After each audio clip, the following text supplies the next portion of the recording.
दरिया हमेशा से इंसान की तहज़ीब और ज़िंदगी का मरकज़ रहे हैं और उनमें दरियाए फ़रात को एक ख़ास मकाम हासिल है।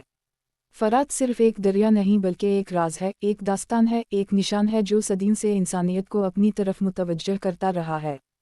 ये दरिया जिसे दुनिया के कदीम तरीन दरियाओं में शुमार किया जाता है, न सिर्फ जोग्राफियाई अहमियत रखता है बल्कि मजहबी, तारीख़ी और रूहानी एतबार से भी बेशुमार राज अपने अंदर समोए हुए है। दुनिया की कदीम तरीन तहज़ीबें उसी दरिया के किनारे परवान चढ़ीं, बाबल और ननवा जैसे शहर उसी पानी के साए में आबाद हुए, और यही दरिया कई अलहामी किताबों और अहादीस में जिक्र हुआ। फ़रात का नाम सुनकर ज़हन में एक अजीब सा तजस्सुस जागता है कि आखिर इस दरिया में ऐसा किया है जो इसे इतना मुनफरिद और पुरस्कार बनाता है।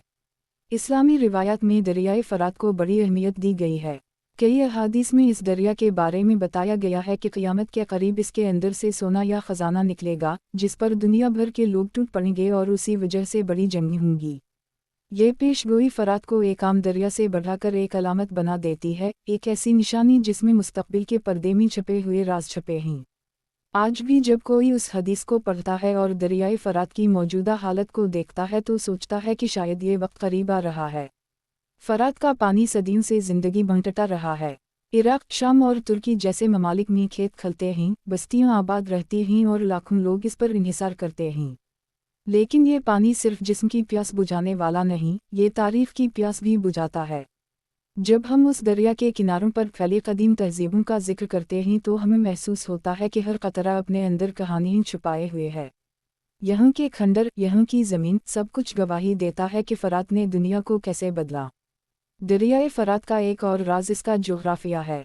ये दरिया तुर्की के पहाड़ों से निकलता है और शाम व इराक़ से गुजरता हुआ खलीज फ़ारिस में जा मिलता है। इसके रास्ते में ज़मीनी ज़रख़ेज़ हुईं, खेतियाँ लहलहाईं, शहरों ने जन्म लिया। लेकिन यही दरिया कभी कभी अपने गज़ब से भी इंसान को हैरान करता रहा है। तुग़यानी के वक्त ये अपने रास्ते में आने वाली हर चीज़ को बहा ले जाता है। गोया ये दरिया सिर्फ अता करने वाला नहीं बल्कि छीन लेने वाला भी है। ये दोहरा किरदार भी उसे एक अनोखा राज़दार बनाता है। इस्लामी अहादीस में फ़रात का जो जिक्र है वो सबसे ज़्यादा पुरस्कार है। नबी अकरम सल्लल्लाहु अलैहि वसल्लम ने फरमाया कि एक वक्त आएगा जब दरियाए फ़रात अपने ख़जाने को ज़ाहिर करेगा और लोग इस पर जंग में लड़ेंगे। ये ख़जाना सोने के पहाड़ की सूरत में बयान किया गया है।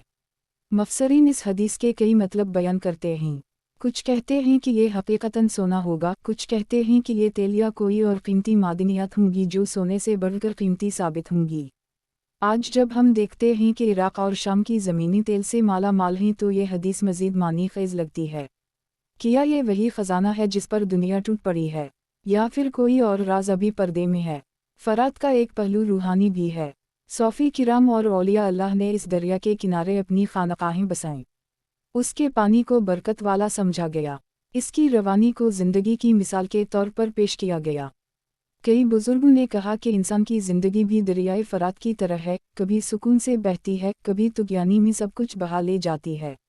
ये दरिया इंसान को सबक देता है कि असल ताकत पानी की तरह लचकदार होने में है। ये दरिया एक राज अपने अंदर ये भी रखता है कि ये हमेशा बड़ी सल्तनतों का मरकज़ क्यों रहा।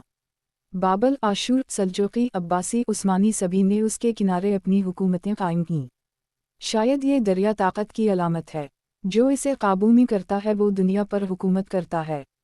उसी लिए आज भी उसके पानी के कंट्रोल पर झगड़े होते हैं। तुर्की में डैम बनाए जाते हैं, इराक़ और शाम में पानी की कमी पर बहस होती है। गोया ये दरिया आज भी जंग व अमन की कुंजी है। दरियाए फ़रात की गहराइयों में कई तारीख़ी राज दफन हैं। माहिरीन आसार क़दीमा ने यहाँ से कदीम शहर दरियाफ़्त किए हैं, मिट्टी के तख्ते मिले हैं जिन पर दुनिया की पहली तहरीरें लिखी गईं। कहा जाता है कि यही वो ख़ित्ता है जहाँ इंसान ने सबसे पहले खेती बाड़ी सीखी, पहला पहिया बनाया और पहला कानून लिखा। अगर ये सच है तो फ़रात सिर्फ़ एक दरिया नहीं बल्कि तहज़ीब की मुँह है। दरियाए फ़रात का नाम सुनते ही ज़हन में एक अजीब सा तस्वुर उभरता है, जैसे ये महज पानी का बहाव नहीं बल्कि एक ऐसी दास्तान है जो हज़ारों बरसों पर फैली हुई है। ये दरिया अपनी गहराइयों में ऐसे राज छुपाए बैठा है जिन्हें जानने के बाद इंसान हैरत में डूब जाता है। सदियों से ये दरिया तहज़ीबों का गहवारा रहा, बादशाहतों का दारुल हुकूमत रहा और मज़ाहिब की निशानी का मरकज़ रहा। ये सिर्फ़ एक जोग्राफियाई हकीकत नहीं बल्कि इंसान की तारीख़ और मुस्तक़बिल का एक रोशन इशारा है।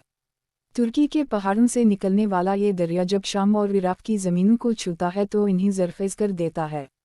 اس کے کنارے بستیاں آباد ہوتی ہیں، کھیت لہلہاتے ہیں اور زندگیاں سانس لیتی ہیں۔ لیکن یہی دریا جب طغیانی میں آتا ہے تو بستیوں کو مٹا بھی دیتا ہے۔ گویا یہ دریا عطا بھی کرتا ہے اور چھین بھی لیتا ہے۔ یہی اس کا پہلا راز ہے کہ یہ دوہری فطرت کا حامل ہے، محبت بھی بانٹتا ہے اور طاقت کا اظہار بھی کرتا ہے۔ اسلامی روایات میں یہ دریا ایک خاص مقام رکھتا ہے۔ احادیث میں آیا ہے کہ قیامت کے قریب دریائے فرات سے سونا یا خزانہ نکلے گا اور دنیا بھر کے لوگ اس پر ٹوٹ پڑیں گے۔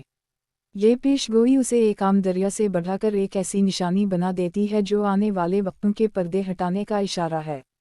کچھ لوگ کہتے ہیں کہ یہ خزانہ واقعی سونے کا ہوگا، کچھ کہتے ہیں یہ تیل یا کوئی اور معدنیات ہیں جو سونے سے زیادہ قیمتی ہیں۔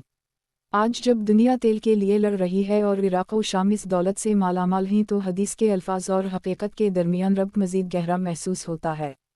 فرات کا ایک انوکھا پہلو یہ بھی ہے کہ اس کے کنارے انسان نے تہذیب کی پہلی انٹ رکھی۔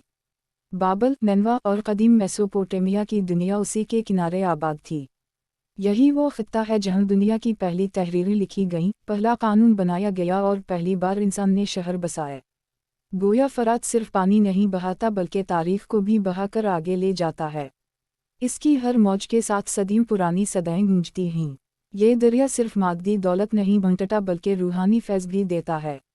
اولیاء کرام نے اس کے کنارے خانقاہیں بنائیں، صوفی نے اس کی روانی کو زندگی کی علامت قرار دیا۔ کہا جاتا ہے کہ جو فرات کا پانی اخلاص سے پیتا ہے اس کے دل میں نرمی پیدا ہوتی ہے۔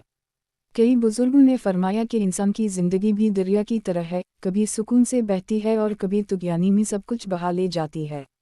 یہ دریا دراصل ایک سبق ہے کہ دنیا کی حقیقت بھی اسی کے بہاؤ کی طرح ہے۔ دریائے فرات کے اسرار میں سے ایک بڑا راز اس کی جغرافیائی اہمیت ہے۔ جس نے اس دریا کو قابو میں کیا اس نے دنیا پر حکومت کی۔ اسی لیے بابل کے بادشاہ ہوں یا عباسی خلفاء، عثمانی سلطنت ہو یا آج کی بڑی طاقتیں، سب کی نظر ہمیشہ اس دریا پر رہی۔ آج بھی ترکی میں ڈیم بننے کے بعد عراق اور شام میں پانی کی قلت پیدا ہوئی تو یہ دریا سیاسی جنگ کا مرکز بن گیا۔ گویا یہ صرف پانی نہیں بلکہ طاقت کا ہتھیار ہے۔ یہ دریا اپنے اندر وہ راز بھی چھپائے بیٹھا ہے جو ابھی تک ماہرین آثار قدیمہ کو حیران کر رہے ہیں۔ خدائیوں میں اس کے کناروں سے ایسی تحریریں، مجسمے اور کھنڈر ملے ہیں جو دنیا کی سب سے قدیم تہذیبوں کی جھلک دکھاتے ہیں۔ کہا جاتا ہے کہ یہی وہ جگہ ہے جہاں انسان نے پہلی بار آسمانوں کو دیکھ کر ستاروں کا حساب لگایا اور زمین پر زراعت شروع کی۔ اگر یہ سب درست ہے تو دریا فرات انسان کی اصل جڑ ہے، وہ منہ ہے جس نے تہذیب کو جنم دیا۔